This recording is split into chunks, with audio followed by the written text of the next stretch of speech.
If you really want to build something massive, you want to be giving it 10 hours a day, right? And that's the compromise I made when I decided to not do this full time.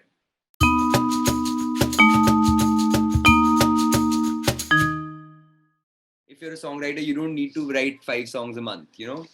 It's a journey. If you're going to do it, I'm going to do it till I'm 60, 65, whatever. I'm going to do it forever.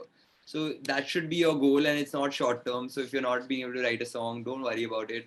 You crowdfunded the album. It raised, I think, 4,70,000 totally. Yeah. And a lot of people probably don't know the particulars of why an album actually costs this much to make. So could you just sort of explain, obviously not the bit by bit breakdown of the costing, but just why it costs so much for an album to actually be produced? Studio and videos, I think that's what you end up spending the most amount of money on. Studios are really expensive, so you spend about 2,500 rupees an hour in a studio, and typically to record one song, it takes you about 2 full days minimum in the studio if you're recording everything live, which is 8-hour shift. So you can do the math. It's an expensive proposition. Of course, people do it out of their bedrooms, but I wanted to treat it like as a serious project. Songs last you a lifetime, right? Of course, you get better at it over time, but at the same time, you want to give it everything that you've got, which is why I treated it like a project. Of course, even the musicians, like my project had to be completely live. Everything on that album is recorded live, which meant that I wanted to pay all the musicians that were playing on it. Also, because I mean, when it's as a favor, then it can take you 2 years, right? Indie projects literally take 2 years to build an album. I did it in 6 months.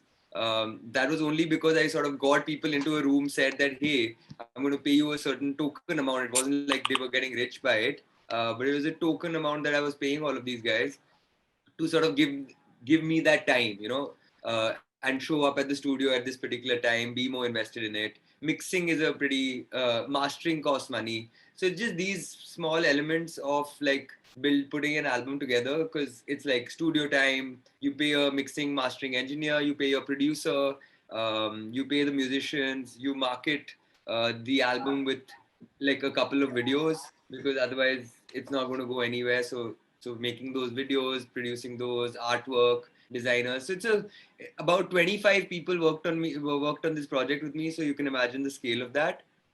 Um, and generally, an album is a really hard thing to do, which is it's draining, right? I think most indie musicians who've done it themselves would tell you that.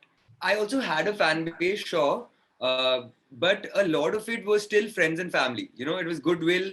It was like, for me, it was like people I'd worked with in my previous jobs. Of course, because I put out a piece of content, I put out one song to show them that, hey, this is what my album is going to sound like. So here, if you want 7 more tracks which sound similar in this vibe, then pay for it. What I tell a lot of these young musicians who sort of reach out to me for understanding whether they should crowdfund a campaign. For me, when I went into it, it was basically like, even if I raise $50,000, it's still 50,000 less that I need to spend on my project. So say, for example, they put out a crowdfunding project, only their friends and family donate, right? 20 people end up donating to the album.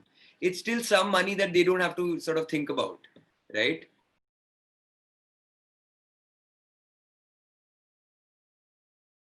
Okay, let's go. Okay, what's been the favorite live show you've attended? U2. U2 was insane. Favorite live show you played at? IIT Delhi back in 2012. Your favorite band internationally? Carnival. Favorite Indian artist? Peter Cat. Your favorite singer? Ever? I would say John Mayer, man. Like, I feel like it's yeah. Who would you pick, Mayer or Dylan? Mayer.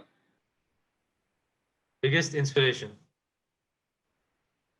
So I would say Mayer also, but also Nutini. Like Paolo Nutini is, in terms of writing, I feel like he's a genius. Yeah.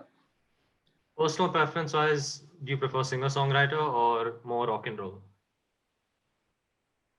Now singer-songwriters, but back, like, I mean, prog rock when I was growing up, yeah. But now singer-songwriters for sure, because I've realized the beauty of self-expression. Like, personal expression is very hard to find when it comes to bands, and the only bands which do really well have that personal expression. But singer-songwriters for the backstories, sucker for that.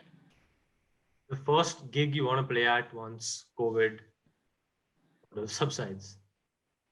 I want to do like a bunch of house gigs. Yeah, 30 people, intimate setups, talk to lots of people, hang out. Yeah, The dream gig you'd like to play at, like anywhere in the world.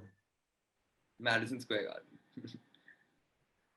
An Indian artist you'd love to work with in the future. Parik and Singh. An international artist you'd love to work with in the future. I would love to work with Charlie Puth. I think he's crazy. Yeah, he's so talented. Your favorite Beatles song? 8 days a week. Because I wish I had 8 days a week. 5 songs that are in your head right now that you can't get out of. Okay, so let me take out my Spotify playlist then. So, Dear Madeline, Dhruv Vishwanath. Okay, there is, I've been listening to Curtis Waters' Stunning. Then, wait, I'll tell you. Tangerine, Glass Animals, that entire album is absolutely sick. Heat Waves, Glass Animals is amazing. I've been listening to J. Cole, The National, I Need My Girl, that's a sick song. Skin Shape, I Didn't Know, is a beautiful song. Then, yeah, I think this is good. Aaron Taylor, this song called I Think I Love You Again is amazing. I love it. Two Door Cinema Club, What You Know. Also throwing it back to Tere Mere Saath Mein by Lucky Ali, that's been playing a lot. And Hilltop by Sky Rabbit. Yeah.